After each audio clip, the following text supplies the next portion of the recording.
Hola, buenas tardes, bienvenidos al Museo Amparo. Nos da muchísimo gusto recibirlos en este programa Diálogo con Universitarios, en el marco de la exposición José Agustín Arrieta, 1803-1874, la ciudad de Puebla en el siglo XIX.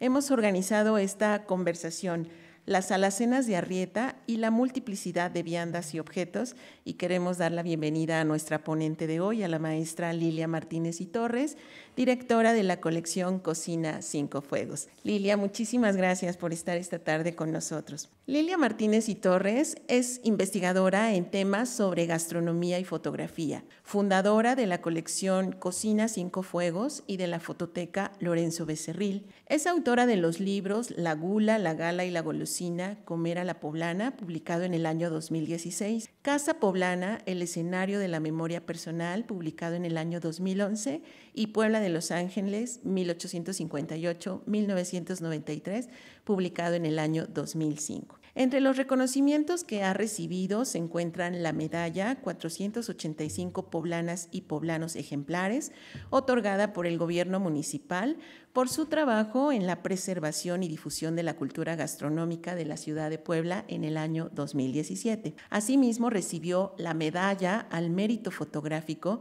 otorgada por el INAH por ser pionera en la investigación de la historia regional de la fotografía en Puebla, premio recibido en el año 2012. Lilia, bienvenida, muchísimas gracias nuevamente, y queremos dar la bienvenida también a los estudiantes que hoy nos acompañan. En primer lugar, a la maestra Sonia Hernández, directora académica de la Universidad Benito Juárez. Gracias, maestra, por su interés en estas actividades, y también agradecemos al maestro José Ángel Perea Balbuena, coordinador académico de turismo de la Benemérita Universidad Autónoma de Puebla, y por supuesto a todos ustedes, chicos. La intención de este diálogo es, justo después de la presentación que tendremos, hacer las preguntas que ustedes consideren y posteriormente pasar a visitar la exposición para ir reafirmando lo que vamos a ver durante la charla. Entonces, sin más, bienvenidos nuevamente a todos, y Lilia, comenzamos. Gracias. Buenas tardes. Bienvenidos todos a este, para muchos, amado Museo Amparo. Agradezco muchísimo a su director, Ramiro Martínez, a mi querida Silvia, de muchísimos años y muchas colaboraciones, a el personal del museo con el que hemos trabajado en varias ocasiones, ya sea para exposiciones o conferencias, y también agradezco a Ángel y a Sonia, queridos amigos de años, conocedores de lo que es la gastronomía y el turismo, y a los estudiantes que hoy están con nosotros. Este es un tema que es muy vasto y muy apasionante. Es un poco complejo decidir sobre qué uno va a hablar de una exposición tan rica y con tantos elementos con los que uno puede trabajar. Esta exposición dentro de Diálogos Universitarios, pues lo que voy a hacer es un recorrido acerca de dos temas: la gastronomía poblana y los objetos. Pero como toda buena cocinera que soy, bueno, ya no cocino, ahora cocino proyectos, estoy encomendando a San Pascual Bailón, el santo patrono de las cocineras, los cocineros, los chefs, y es un santo patrón que en México no los inventamos, ya que en otros países de habla hispana y sobre todo profesando la religión católica, el patrono de los cocineros es San Lorenzo. Y San Lorenzo, porque bueno, es muy dramático, pero fue un santo que le pidieron denostar de su fe, no lo quiso hacer y murió asado en una parrilla. Por eso es patrono de los cocineros. Pero en México nos inventamos a San Pascual Bailón porque es un franciscano, porque profesó la fe en sus principios de generosidad, bondad, y para nosotros era más conveniente un San Pascual Bailón que un San Lorenzo. Esta es una pintura que se encuentra en el Museo Amparo Y ustedes pueden ver que tiene no solamente al santo que está levitando y que está de cierta manera meditando, sino también encomendándose para que los alimentos que ustedes ven en el brasero, que es una olla y una cacerola arrocera junto con una pala de fierro, el platillo que él va a cocinar y todos cocinamos, quede muy bien. Al lado izquierdo van a ver un acercamiento de ciertos elementos que elegí que era importante hablar, ya que están mostrando la riqueza de la culinaria poblana, que en este caso tenemos frutas, tenemos verduras, hortalizas, pescado y a un lado un cazo de cobre, que se va a volver muy significativo también en las cocinas poblanas. Hablaremos sobre Arrieta y cómo él en el siglo XIX lo popular lo inventa y él inventa lo popular. ¿Qué quiere decir esto? Básicamente que él es un personaje, un pintor de academia, un pintor no reconocido por sus contemporáneos, pero que sin en cambio él va a buscar temas interesantes, temas atractivos que a la academia no le interesa abordar. La academia del siglo XIX está haciendo pintura religiosa, está haciendo un poco de pintura de arquitectura, está haciendo retrato, pero el tipo de bodegones, como se llamaba en ese momento, ni siquiera era una materia que estuviera incorporada a los temas que se trataban en la pintura académica. Él lo va a abordar de una manera muy exitosa, aunque muy denostado por sus contemporáneos. Las alacenas de Arrieta nos van a dar una muestra de lo que era el siglo XIX en su momento, tanto en el consumo de alimentos como en los objetos que se encontraban en las cocinas y los comedores. ¿Qué cosa es el sistema alimentario poblano? Pues es un entramado lleno de muchísimas cosas. Para empezar, el territorio de Puebla en el altiplano central, con ríos, lagunas, donde los volcanes propiciaban minerales para la tierra, donde va a ser un amplio territorio donde todo lo que se sembraba, todo lo que se cultivaba, todo crecía. Y también va a ser un tema de personas. ¿Cuántas personas había en Puebla? ¿Qué tipo de personas había? ¿Por qué la culinaria poblana es tan importante? No de ahora, desde la fundación de la ciudad de Puebla. También como Arrieta en sus alacenas va a congregar todo tipo de alimentos que dan colorido, olor. Podemos oler a lo que huelen las mandarinas, las limas, el mamey abierto, y también como va a combinar con aves de todo tipo, ya sea aves vivas, muertas, animales disecados. Era muy versátil en la elección de sus elementos para sus alacenas. Y también cómo los utensilios los saca de la cocina para llevarlos a sus alacenas y cómo toma prestados elementos del comedor para sus alacenas. Cuando nosotros decimos hay que ponernos a investigar, ¿para qué investigamos? Para formar nuestra historia, pero nuestra historia desde dentro, desde nosotros. No es que un investigador es así como una persona inalcanzable, o para ser investigador tengo que cursar muchísimos años en la academia, estar metido en las bibliotecas o los archivos. Afortunadamente, y por los temas que estamos tratando, nosotros podemos acudir a muchísimas fuentes. Para empezar, nuestra propia casa. ¿Qué hay en la cocina? ¿Qué hay en el comedor? ¿Qué hay en la casa de la abuela? ¿En la casa de los tíos? Y eso va formando un bagaje de conocimientos acerca de la cocina familiar, y también, pues por supuesto, están los museos, las casas particulares, las tiendas de antigüedades, los mercados, los barrios, los tianguis. Y si nosotros vamos tomando nota de lo que vamos observando, ya sea en los diferentes lugares, pues estamos formándonos como investigadores. No importa el nivel en el que ustedes vayan en la licenciatura, es importante que tomen conciencia que todo aporta.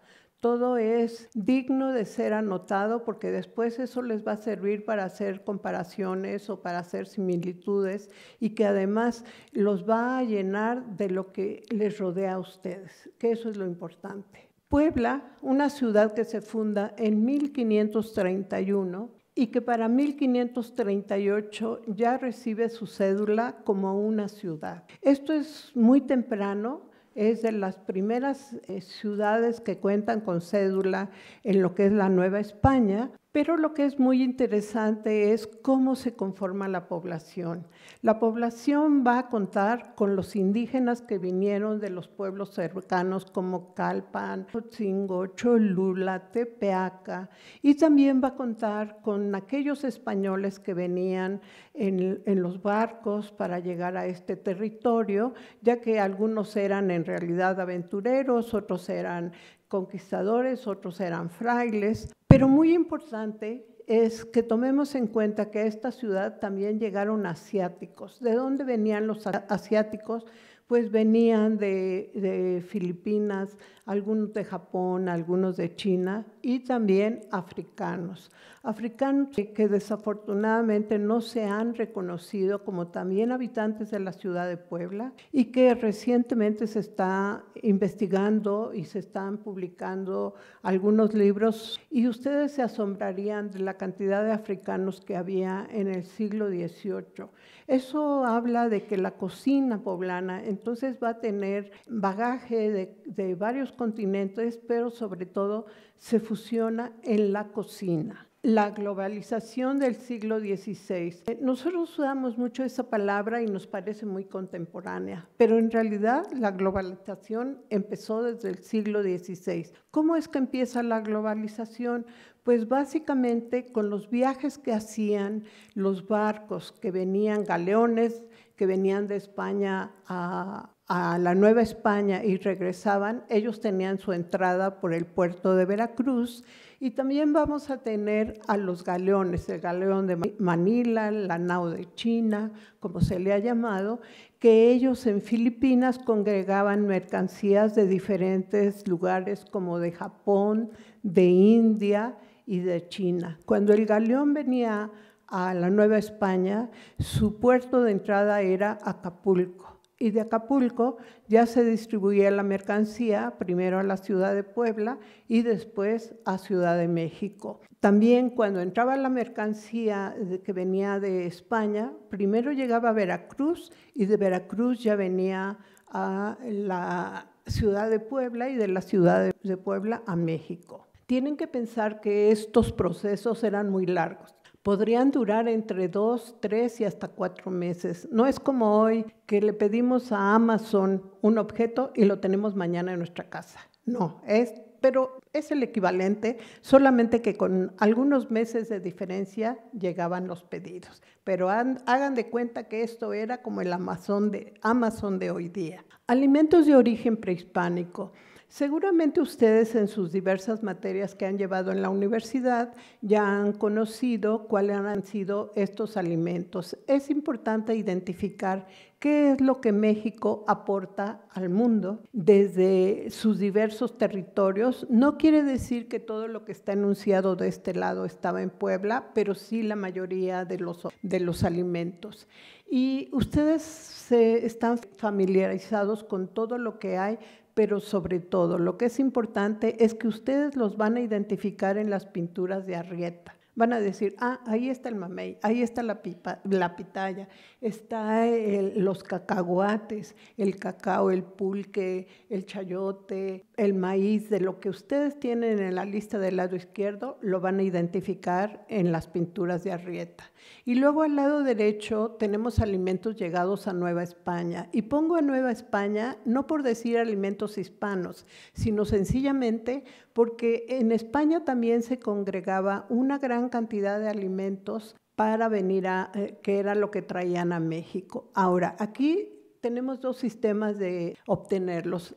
En México la agricultura, que era también sobre todo en las zonas lacustres gracias a la chinampa, y en los alimentos que llegaban de España básicamente llegaban con los frailes de las diferentes órdenes religiosas. Ellos tenían conventos, tenían huertos y ellos van a traer una manera de producir alimentos que no se conocía en México, que es el injerto o el esqueje. Ellos no querían esperar tantos años para que hubiera cierto tipo de alimento y lo que hacían era en los árboles de capulín, en los árboles de tejocote, ahí hacían los injertos o esqueje y era mucho más rápido entonces que hubiera ciertos alimentos para no tener que esperar desde sembrar y en lo que crece el árbol, y si no se da, era mucho más fácil el injerto. Son como las diferencias que hay entre lo que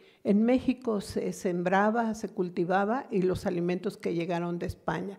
Igual en las pinturas ustedes van a ver cómo la piña, los duraznos, la papaya, mucha de la fruta y alimentos que ustedes ven ahí, los vamos a identificar en las pinturas. Animales comestibles de origen prehispánico. Tenemos 3 tipos: la caza, la pesca y la recolección.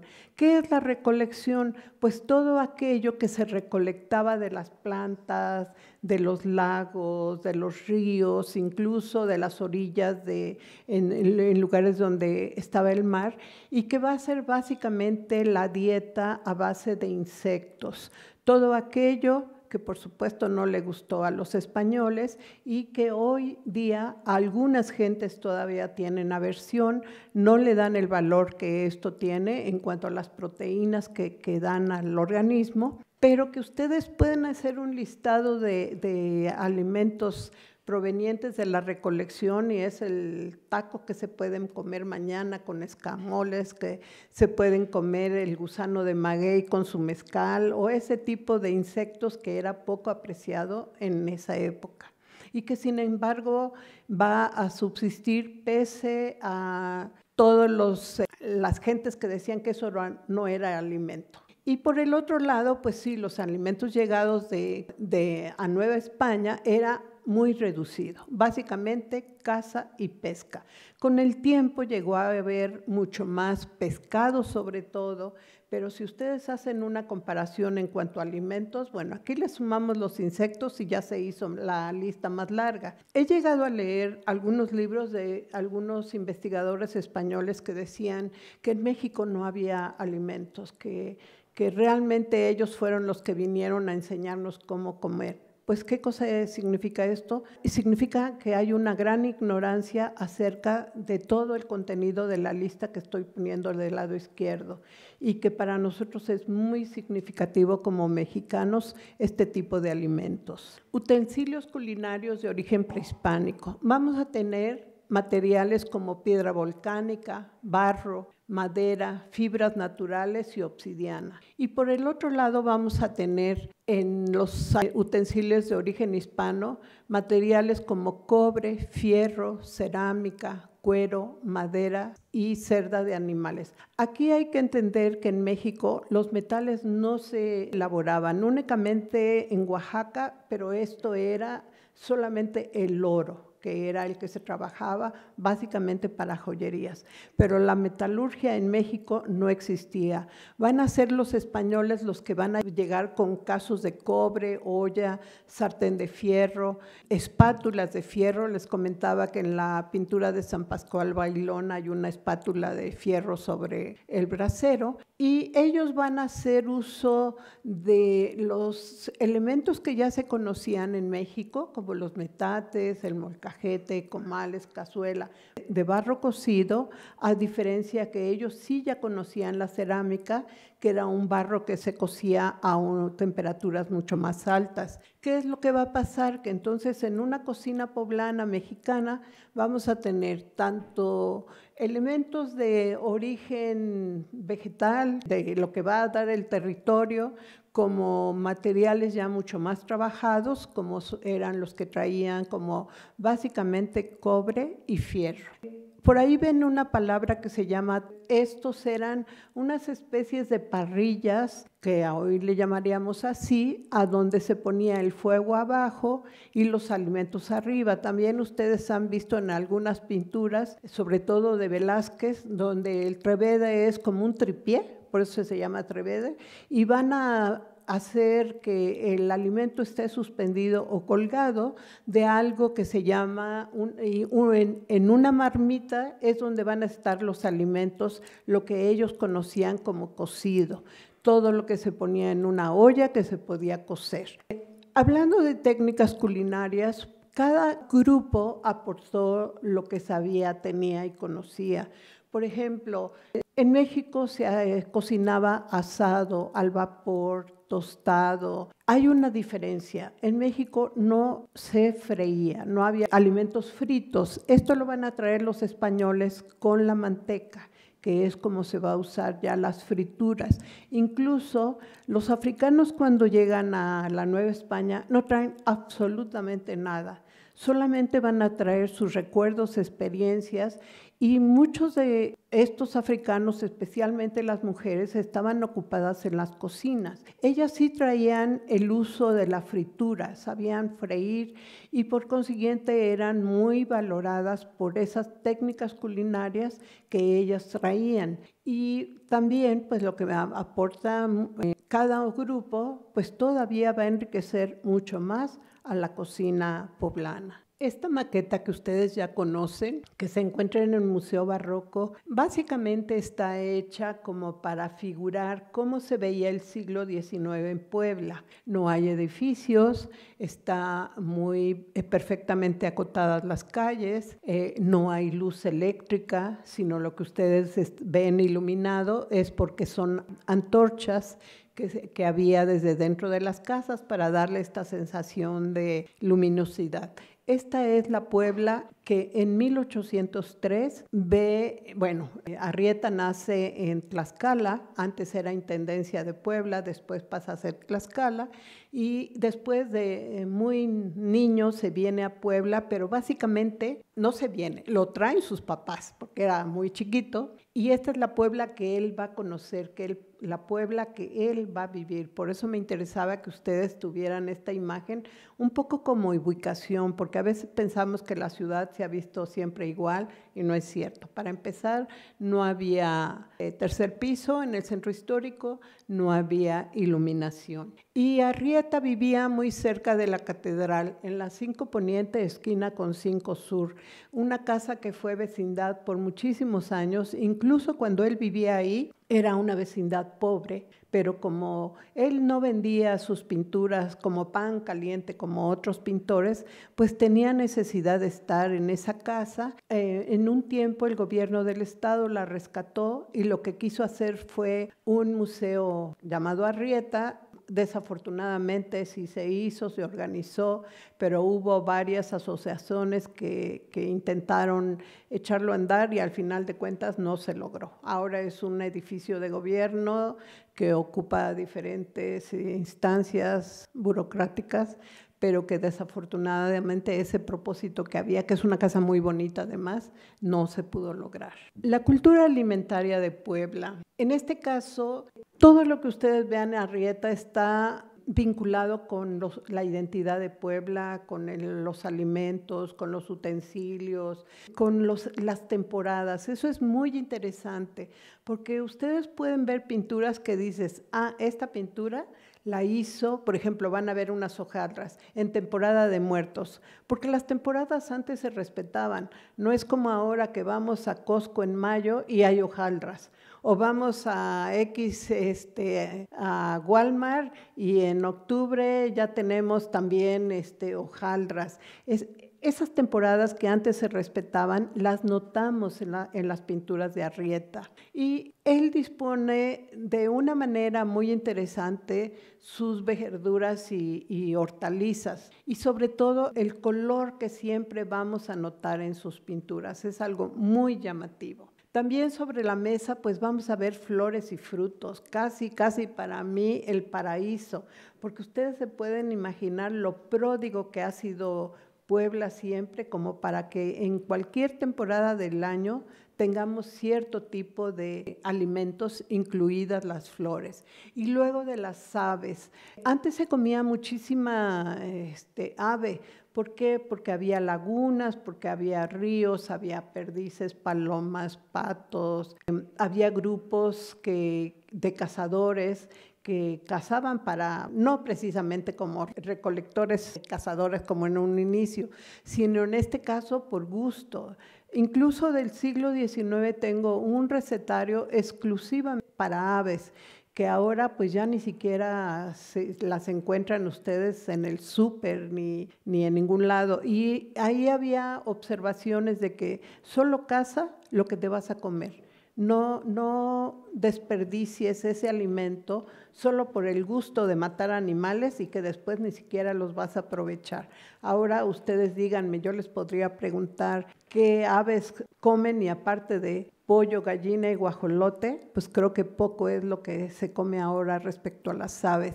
Y es muy interesante que Arrieta va sobre todo las aves chicas, para que quepan en su mesa, en su alacena, en su composición. También desde España ha llegado el vino. En México no había vino. Se dice que en el norte del país había una uva silvestre, pero a la corona española no le convenía que en México se hiciera vino, porque el que llegaba de España llegaba con las alcábalas muy altas, por consiguiente proporcionaba suficiente dinero y se prohibió. Fueron algunos frailes que a escondidas y empezaron a hacer trasplante de uva, de esta uva que ellos traían en uvas silvestres para empezar a hacer sus vinos, pero los hacían básicamente de manera clandestina. Y los vinos que llegaban de España venían en toneles o barricas, era básicamente a granel, y aquí ya en México se embotellaba, Nueva España, en unas botellas de 4 litros que se llaman damajuanas o galones, y de ahí en botellas de 3/4, que son las que van a ver repetidamente en las pinturas de Arrieta. Cuando ustedes ven una imagen, es muy interesante cómo la leen. Fotográficamente, nosotros analizamos de izquierda a derecha. ¿Por qué? Porque así es como aprendimos a leer, así es como leemos los libros. Por consiguiente, ustedes van a observar, lado izquierdo, la licorera, después un tompiate con frutas, las botellas de sidra al fondo, al frente esta mandarina que ya empezó a quitársele la cáscara, atrás tienen un vaso, en medio tienen un florero con unas flores, que ahorita les digo de las flores, a un lado tienen una taza de origen francés, básicamente puede ser Sèvres o Sajonia, abajo un plato inglés, atrás tienen una licorera de cristal y al lado derecho una piña, un jarro de barro de la luz y una sandía. Ahora, esa es la manera como se supone que nosotros leemos, pero también puede ser de otra manera, que ustedes vean el primer objeto que les llama la atención y a partir de ahí empiecen la exploración.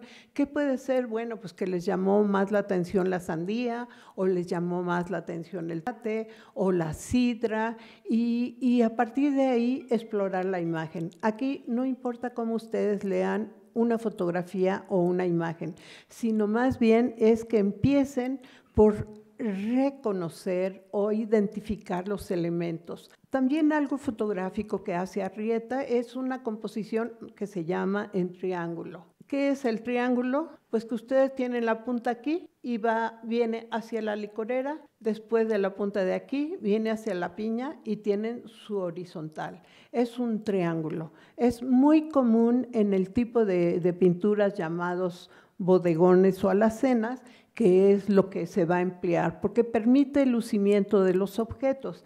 También hay una composición en planos. ¿Qué son los planos? Tienen ustedes su primer plano, que es esta parte de acá, después tienen un segundo plano, que es esto de acá, y después tienen un tercer plano, o sea, está escalonado por tamaños, por la importancia que le quieren dar al objeto, y básicamente la composición de cierta manera simétrica. ¿Por qué simétrica? Porque el peso que tienen este par de botellas lo equilibra con esta licorera.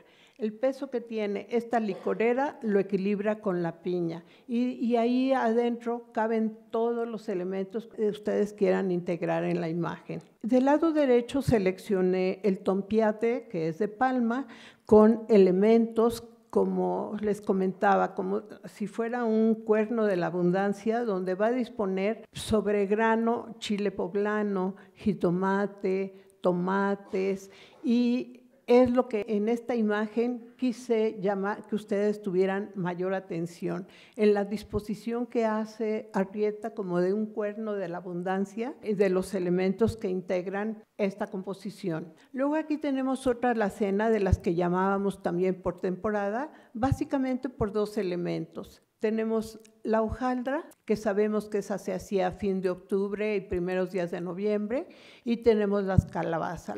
La calabaza sí tenía básicamente mitad de octubre, principio de noviembre y quizás hasta diciembre llegaba a haber calabaza. Y por otro lado también aquí tienen ustedes una composición diferente. Si se dan cuenta, está casi al mismo nivel este quinqué, que es un quinqué de la granja. Recuerden, no hay luz, es con vela, toda la iluminación que se recibe. Tenemos este par de botellas y tenemos el florero, la calabaza y el candelero con una vela. Aquí sí podríamos hablar de una composición básicamente en cuadro, donde va de la punta del quinqué por la parte superior de los elementos que la comprenden, baja hacia el quinqué y después tienen toda esta horizontal de frutas, el cuchillo y la base del quinqué. Y como elemento central, diríamos la hojaldra, la botella y todo lo que hay aquí, bueno, ya después de detenerse, para mí lo que más me llama la atención en este caso es la hojaldra y ya puedo observar todo lo demás. Y aquí me gusta mucho esta composición porque lo que hace Arrieta es que las transparencias las maneja de manera impecable. Ustedes pueden ver que la calabaza se transparenta a través de la licorera y a través de la copa. Esta copa era una copa muy usada en el siglo XIX y se llamaba Príncipe de Gales. Y aquí abajo, como base, van a tener mango, pera, mantequilla, que ahora le decimos así, y la base del candelero. Aquí vamos a ver una profusión de elementos muy interesante. Tenemos la canasta o la cestería, tiene contenidos ajos y cebollas, tienen ustedes aquí igual tomate. En Tehuacán se cultiva mucho este tipo de jitomate, incluso hoy día. Tenemos aquí una naranja que ya se le quitó la cáscara. Aquí tenemos una licorera y su tapón está aquí abajo. Y tenemos barro de la luz de dos tipos, de analco y de la luz. Este es barro de analco y también tenemos este frutero parecido al blanco.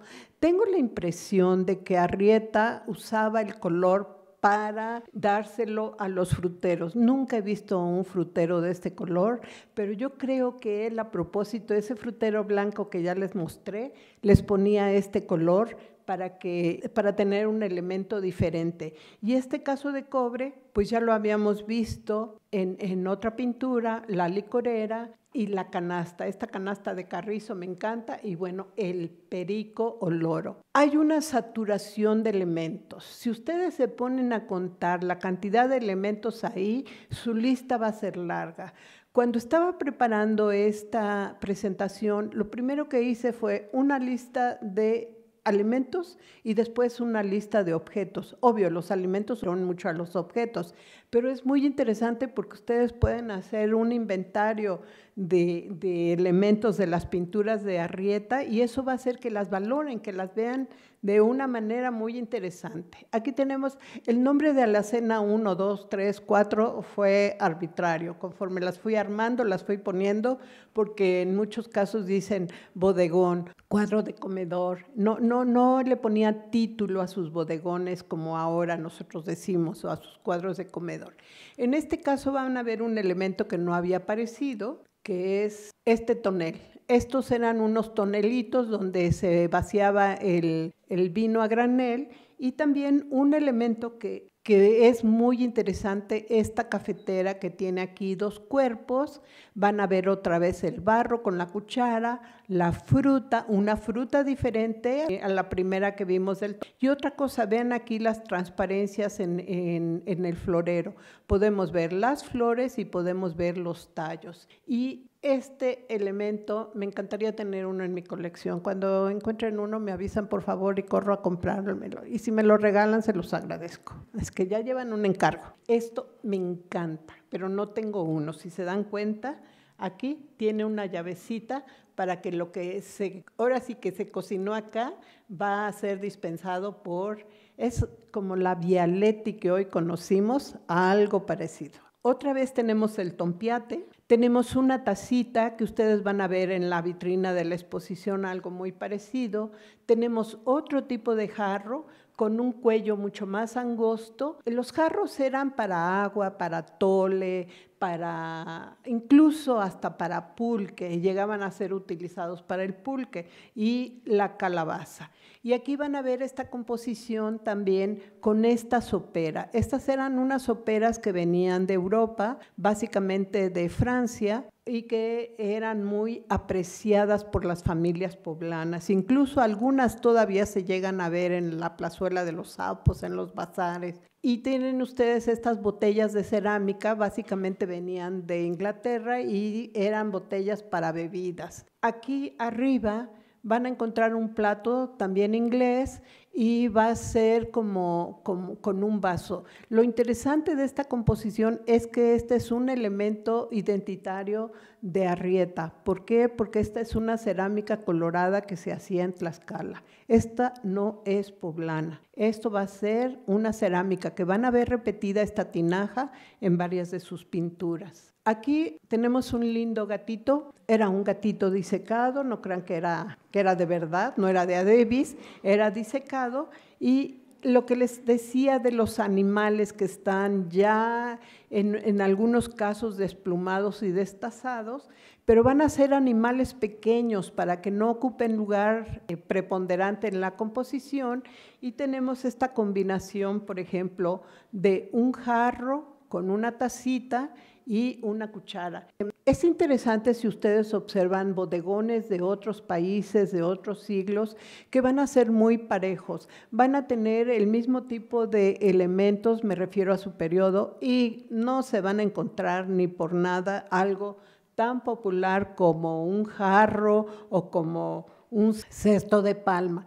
Estos elementos, como les comentaba al principio, fueron criticados en su momento a Arrieta porque decían que cómo combinaba lo popular con algo fino como las porcelanas, los cristales, aquellas cosas que por qué iba a sacar de la cocina elementos feos, teniendo tanto de qué disponer, y eso es lo que hace interesante su pintura de Arrieta. Esto que ven aquí es una jarra inglesa, generalmente la plata venía de Inglaterra, ya sea jarras, charolas, cubiertos, candeleros. En México va a haber plata después, pero no con la calidad ni con la cantidad de la que venía de Inglaterra.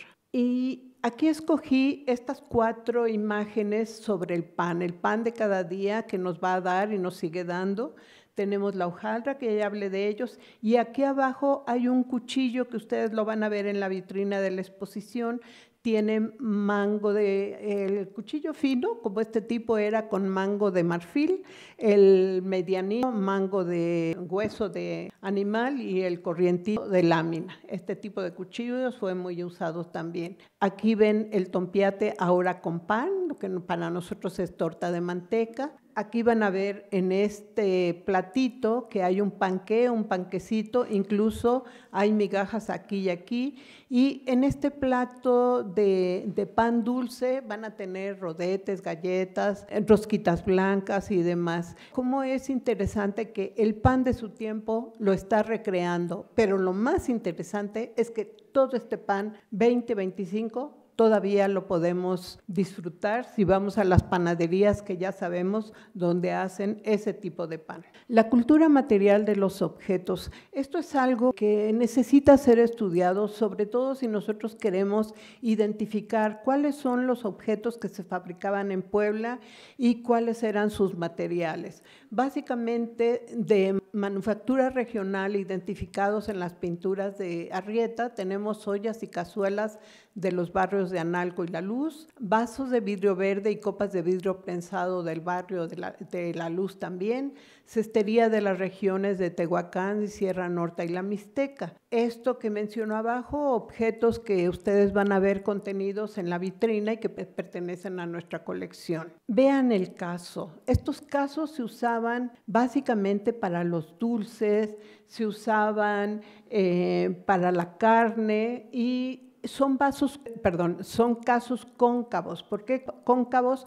Porque no había estufas, lo que había era braseros y las hornillas eran para carbón. Entonces el caso se movía y se acomodaba para que encajara en el carbón y a partir de ahí se consignaba. No tienen base plana. Otra vez tenemos el barro, tenemos la licorera y un elemento que es de llamar la atención es que acá tiene unas manitas de puerco. Era lo que decían, ¿cómo llevas el puerco a una alacena? Digo, ¿cuántos? A mí me encanta la pata en la tostada, me encanta la pata capeada, y claro que si yo la veo, me identifico con él, digo, sí, la pata está bien. Aparte de lo que mencionaba de la cantidad y variedad que había de aves, también había liebres, conejos, todo aquello que salta y vuela y se arrastra, ya saben, todo va a la cazuela. Y aquí tenemos, por ejemplo, algo muy común, las aceitunas, tenemos el aguacate, el caso, esta tetera, que esta sí tengo una muy parecida, esa no se las encargo, y tenemos este florero que venía básicamente de lo que después conocíamos como Checoslovaquia, que era un cristal muy fino, que incluso se traía a la Nueva España y se traía a Puebla porque hubo fábrica de vidrio y por supuesto que también se trató de imitar con buenos resultados. Y esta alacena, otra vez el lindo gatito. ¿Por qué? Porque es un elemento atractivo que lleva la conversación, que uno dice, bueno, ¿cómo está ahí quietecito? Pues quietecito porque está disecado. Y tenemos también elementos que no habían aparecido, como esto que está aquí, la morcilla, el chorizo, la longaniza, que fueron los embutidos que vinieron con la comida que llegó de España. Otra cosa que vemos aquí también es la sardina. La sardina en ese momento pertenecía al grupo de alimentos que se llamaban ultramarinos. ¿Por qué ultramarinos? Porque venían de ultramar, venían de allá, no era algo que se hubiera hecho en Nueva España y que a la fecha todavía conocemos personas que dicen, voy a la tienda de ultramarinos, pero era básicamente artículos importados. Este florero de vidrio prensado y estas flores eran unas flores secas que especialmente para Semana Santa se usaban mucho en los altares de la Virgen de los Dolores. Esto tiene una comodidad, pueden hacer un ramito de este tipo y guardarlo hasta por 3 meses. Después se empieza a deshojar y las hojitas son como espinas y ya no es muy agradable tenerlas ahí a un lado. Algo que quiero que vean es este casito de cobre. Si ustedes se ponen a buscarlo en las pinturas de Arrieta, por lo menos lo van a encontrar 5 veces. ¿Para qué era ese casito? Pues para el chocolate. Una bebida que llegó a hacer furor, sobre todo cuando llegan estas personas de España. En México prehispánico era muy natural, se tomaba con agua, llegan los españoles, le incorporan leche, le incorporan azúcar y se cuenta que sobre todo los viajeros eran adictos al chocolate. Aquí tenemos una jarra francesa muy interesante con unas formas muy peculiares y que estas jarras básicamente se usaban para la leche. Era de una jarra que se ponía en la mesa. Y aquí tienen ustedes cristal prensado, tienen el plato, azucarera, copa, una pequeña licorera, otra licorera, una más, las botellas que les decía de los vinos a granel, el frutero y su parte delantera, que otra vez tenemos como base los mangos, los animales y aquí atrás de la jarra, el casito de cobre. Esta alacena es muy interesante por el venado. Les comentaba que en Puebla siempre ha habido grupos de cazadores, grupos grandes, incluso ahora tengo unas amigas que sus hermanos son cazadores y básicamente son que van a la Mixteca o al norte del país y era común que en las casas estuvieran las cabezas de venados y demás. No es de mi gusto, yo no lo pondría en mi casa, pero respeto a quien lo tiene. Y aquí van a tener ustedes un casito colador de lámina con su mango y atrás un elemento muy interesante, un sedazo o coladera.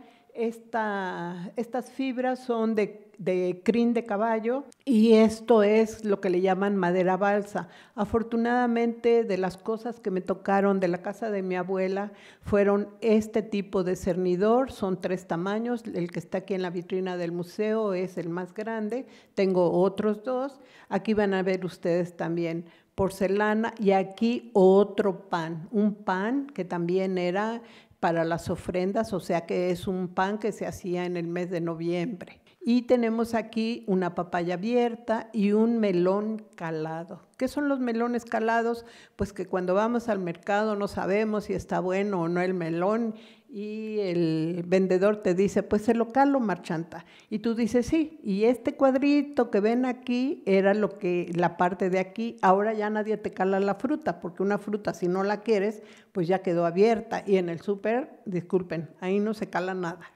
Otra alacena, en este caso, que yo puse aquí es básicamente, por lo que ya les había hablado, la lata de sardinas, la cuchara de plata, el cristal verde, la copa príncipe de Gales y la olla de barro de la luz, en una composición también muy interesante. Algo que le criticaron mucho a Arrieta en su momento es que repetía elementos, que una pintura lo que variaba era la composición y algunos elementos, pero acababa poniendo lo mismo. Yo digo, a ver, si tú le encargas una pintura que quieres para tu comedor, no importa que se parezcan algunos elementos a otros comedores, tú lo que quieres es tu propia pintura y quizás hasta hubiera personas que le hubieran pedido qué tipo de elementos querían que estuvieran y otros que hubieran llevado utensilios de su casa para que se las pintara con eso. Y esto que ven aquí, hay dulces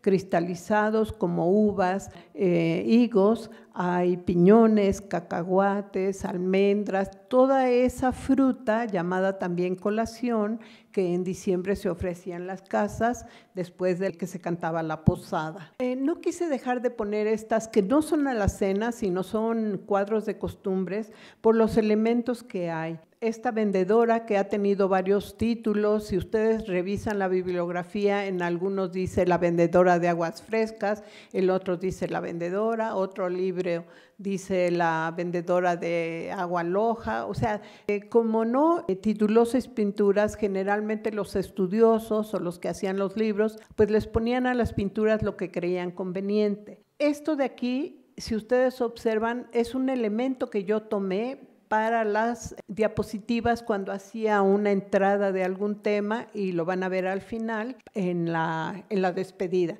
Esta composición pues es muy bonita porque es papel, vean las flores, esta mujer que es esta que se está sirviendo el agua, esta pareja, el aguador. El aguador era el Facebook de su época. ¿Por qué?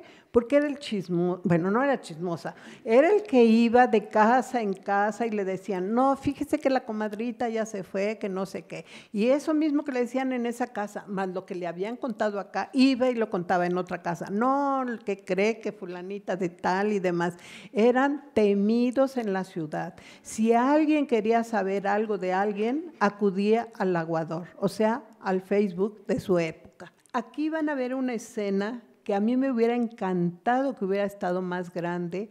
Ella está moliendo, vean ustedes el caso de cobre y algo que está moliendo que no es chile, está moliendo chocolate para una bebida que pero me hubiera encantado que hubiera sido una escena mucho más grande. Esta es una de mis favoritas, por lo que decía. Díganme si no, esta canastita es el paraíso. Vean todo lo que hay, elementos llegados a México de varios componentes, elementos mexicanos, la canasta de carrizo, la piña, la mujer con el ave aquí, la manera como esta china se coloca la pañoleta, su collar de ámbar, sus trenzas, la falda. Para mí, me lo estoy imaginando, verla caminando en la calle, cómo se le va moviendo la falda y sobre todo el cuidado y la meticulosidad con que se viste, me encanta. Y bueno, la mujer chismosa, nunca falta. Esta cocina mexicana poblana, tienen ustedes dos temas. De aquí para acá tienen el fogón.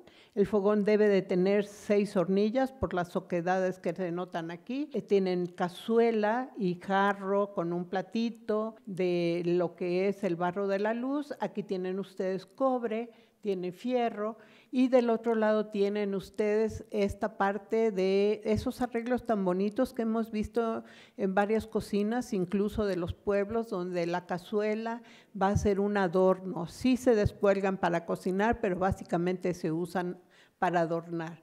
Aquí tienen ustedes otra mujer moliendo. Vean ustedes el caso acá, la molienda y lo que la batea está recogiendo.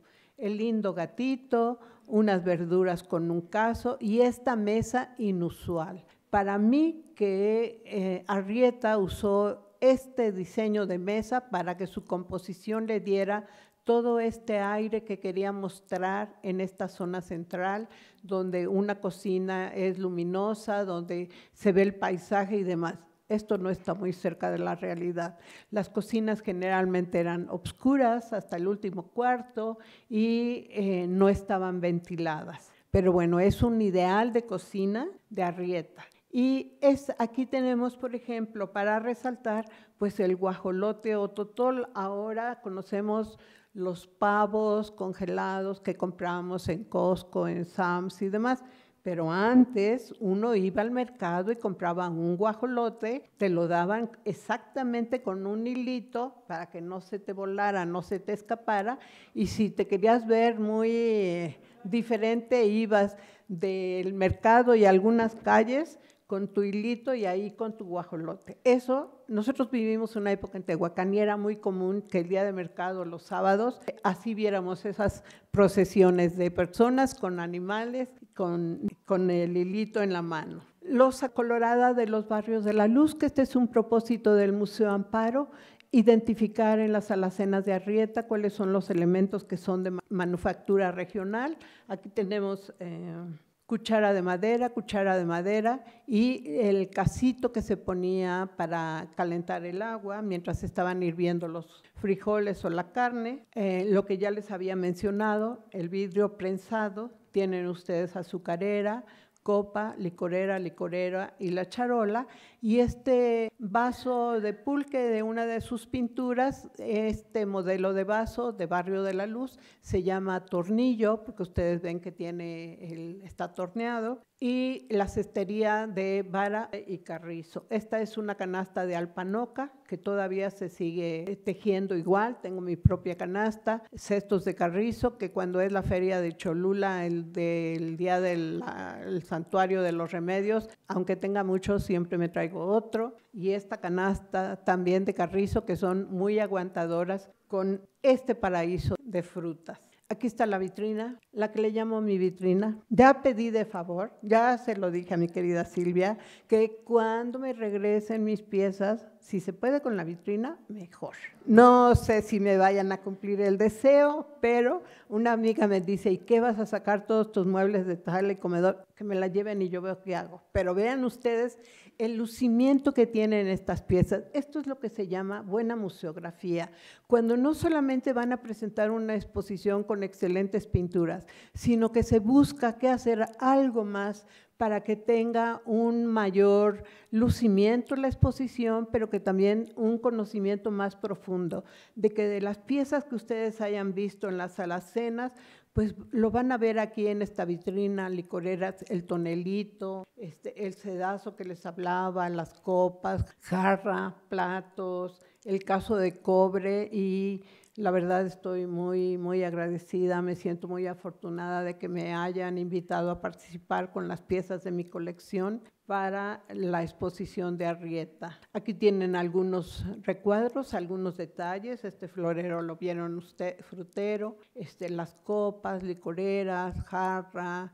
No quiero decir que son las de las pinturas, por supuesto que no, pero sí son piezas producidas en el momento en que Arrieta está pintando y que afortunadamente, a pesar de la fragilidad del barro, todavía hay piezas que ustedes hoy día pueden conseguir. Los libros de la cocinera poblana y el cocinero mexicano son de 1887 y 1800 y más, o sea, son libros que tienen casi 140 años, que afortunadamente en la colección tenemos varios. Y estas piezas también que ustedes ya vieron, estos son los platos que les digo ingleses que fueron muy, muy usados en Puebla. Este cristal verde también lo van a ver en una pintura, el candelero en cristal, el otro sedazo, las copas. Muchas gracias. Muchísimas gracias.